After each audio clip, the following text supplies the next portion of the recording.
अच्छा, नॉर्मली जो गणगौर के व्रत होते हैं, कोई भी जो व्रत होता है, तो लड़कियों के ज्यादातर व्रत में ये माने जाते हैं कि भाई पति की लंबी उम्र की कामना के लिए, अच्छे पति की कामना के लिए। यहाँ मालूम लड़कियों ने थोड़ा बड़ा दिल दिखाया, लड़कियों ने कहा हमें अच्छा पति मिले और भाई को अच्छी पत्नी, क्योंकि लड़कियां जानती है कि भाइयों लिचड़पड़ा कूट कूट के भरा हुआ, कोई लखन इनमें, तो व्रत के माध्यम से इनको अच्छी पत्नी मिल सकती।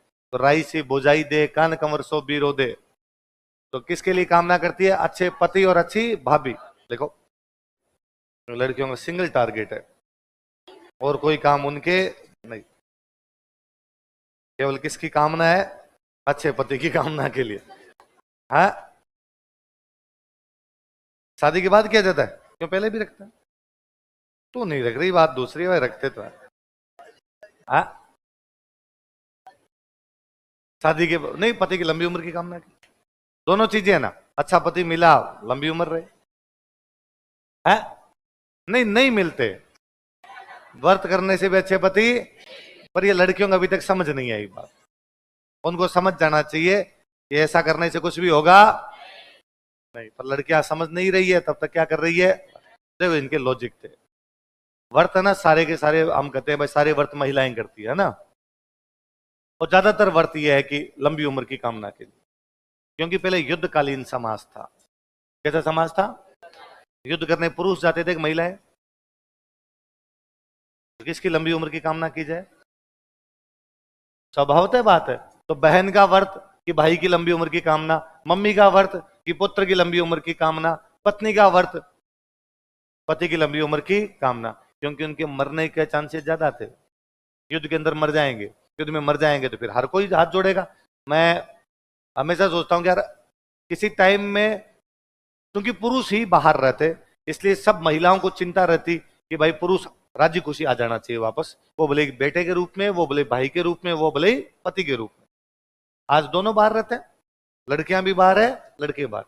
7 बजे क्लास की छुट्टी होती है इसी शाम को, या मान लो आपके बैच की 1 बजे होती है। मैं कहूं यदि कोई बच्ची 1:30 बजे तक, 1:45 बजे तक, जो उसका टाइम होता है जाने का, तब तक पीजी ना पहुंचे, 15 मिनट लेट हो जाए तो कोचिंग में फोन आ जाते हैं। यदि उसका फोन बंद है और यदि ऐसा हो गया तो फोन आते हैं, कितने बजे बैच छूटा था, अभी तक पीजी नहीं पहुंची, आपने एक्स्ट्रा रोका था क्या, क्या कोई दिक्कत हो गई थी क्या, बस नहीं गई थी क्या, ऑटो नहीं आया था क्या, आपकी गार्ड बाहर क्या कर रहे थे। 10 फोन आते हैं घर वालों को। मैं कहता हूं लड़का रात के 12 बजे तक नहीं जाना तो घर वालों के फोन नहीं आते। अब तुम्हारी चिंता ज्यादा है, अब मम्मी तुम्हारे लिए व्रत कर रही है।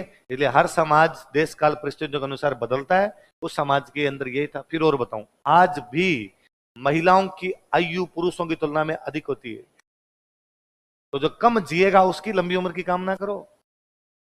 महिलाएं पहले ही ज्यादा जी रही है। पहले गांव में अभी तक यूं लोकल भाषा में कहते हैं कि बाई ने तो गोई को नहीं खा। गोयरा, गोयरा समझे? सांप, सांप, सांप का एक प्रजाति होती है गोयरा, लेकिन बाई ने तो गोई, इसका एकमात्र मतलब है कि बाई घर से बाहर जाती नहीं। गोयरा किसको खाएगा? जो घर के, जो बाहर रहेगा, रात बिरात इधर उधर, भाई खेत में जाना पड़ रहा है, नौकरी के लिए जाना पड़ रहा है, उसको गोयरा खाएगा। भाई घर से बाहर नहीं जा रही तो भाई को गोयरा। इसलिए महिलाओं की औसत आयु पुरुषों से लगभग 5 साल ज्यादा है। कितने साल ज्यादा है? इसलिए लड़कियों, तुम जल्दी मरती, पुरुष जो होता है वो जल्दी मरता है। इसलिए पुरुष की लंबी उम्र की कामनाएं। आई बात समझ में? इसमें यूं वो ऑफेंसिव नहीं होना कि लो सारे व्रत हमें ही क्यों करने पड़ रहे हैं, इसलिए थे वो समाज वैसा था, इसलिए समाज में वैसे व्रत बने, हम उन परंपराओं को कंटिन्यू कर गए। पर धीरे धीरे वो परंपराएं कम ही हो गई। पहले व्रत ज्यादा थे, आजकल व्रत क्या हो गए, अब कौन कर रहा है कौन नहीं कर रहा। अच्छा और सुनो, देखो गण गौर का मतलब हो गया, जैसे मैंने बताया था तीज का मतलब मां पार्वती, गण और गौर का मतलब हो गया शिव और पार्वती। तो शिव पार्वती की सवारी निकालते, तो जब सवारी निकालते तो पार्वती जी को सोना पहनाते हैं, गहना पहनाते हैं पार्वती जी की मूर्ति खूब सारा।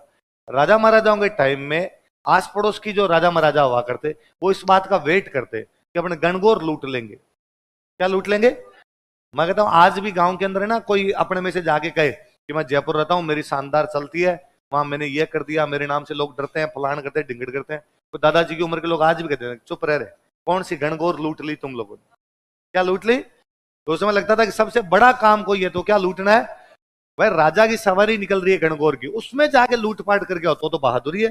तो छोटे मोटे किसी की थप्पड़ मार के रुपए छीन ली उसको बहादुरी नहीं कहते। तो कहते हैं एक बार जैसलमेर में सवारी निकल रही थी। कहाँ निकल रही थी? और बीकानेर वालों ने सोचा कि इस बार इनकी गणगौर लूटते हैं। गणगौर लूटने का मतलब था पार्वती जी की मूर्ति उठा के ले जाएंगे। पार्वती जी की मूर्ति लेके जाएंगे तो उसके साथ क्या मिल जाएगा? सोना। बीकानेर वालों ने अटैक किया, लूट के भी ले गए, पर उनकी मूर्ति आता है शिव जी की। किसकी आता है? शिव जी ने कहा मुझे ले चलो तुम, उल्टा मेरा खर्चा है। तो बाद में जैसलमेर में अब तृतीया को सवारी निकलनी हो गई बंद, क्योंकि तृतीया को तो वो लूट ही हो गई थी, इसलिए जैसलमेर में सवारी निकली चतुर्थी को। कब निकली? शिव जी को तो ले गए, पीछे कौन बचे? गण को ले गए, पीछे कौन बची? गौर। तो यहाँ खाली गौर की सवारी निकलती है। गौर को अपने कह देते हैं गवर। क्या कह देते हैं? तो जैसलमेर में कब सवारी निकलती है? और केवल किसकी? इसी में लिखो। वैशाख की तृतीया क्या आती है? डिंगा गौर। क्या आती है? डिंगा। सुनना देखो, चैत्र की शुक्ल पक्ष की तृतीया क्या आती है अपनी? गणगौर। मेवाड़ में एक राणा हुए, उनका नाम था राज सिंह। क्या नाम था? राज सिंह की कोई एक रानी गणगौर के टाइम में राज सिंह जी से नाराज हो गई, और नाराज थी तो उसने गणगौर बनाई नहीं। वही उसने कहा मैं बॉयकॉट करती हूँ गणगौर का, राजा ने मुझे नहीं मनाया तो मैं क्या नहीं मनाऊंगी? गणगौर। गणगौर निकलने के 3-4 दिन बाद राजा रानी में समझौता हुआ, तो रानी ने राजा को कहा कि देखो 4 दिन पहले मना लेते तो मेरी क्या नहीं निकलती? गणगौर। पूरा मेवाड़ गणगौर मना रहा था, पूरा भारत गणगौर मना रहा था, और मैंने गणगौर। राजा ने कहा सॉरी गलती हो गई। और गणगौर तो तीज को आती है ना? ने कहा हाँ चैत वाली तीज को आती है। अरे कहा इसमें तीज तो हर महीने में 2 आती है, हर 15 दिन में तीज आ जाती है। तो अभी चैत वाली निकल गई, अब बैसाख वाली 15 दिन बाद में कृष्ण पक्ष की तीज आएगी तो अब मना ले। उसने कहा ऐसे थोड़ी होता है, मतलब पूरे सारे लोग तो मनाए चैत्र की शुक्ल पक्ष की तृतीया को, और मैं अकेली खड़ी होके कहूं कि वैशाख की कृष्ण पक्ष की तृतीया क्या मनाऊंगी? गणगौर। राज सिंह जी को बात लगी, राज सिंह जी ने अकेले नहीं मनाएगी, सारे दोबारा मनाएंगे। और राज सिंह जी ने आगे घोषणा की कि सारे दोबारा एक बार क्या मनाएंगे तीज को? गणगौर।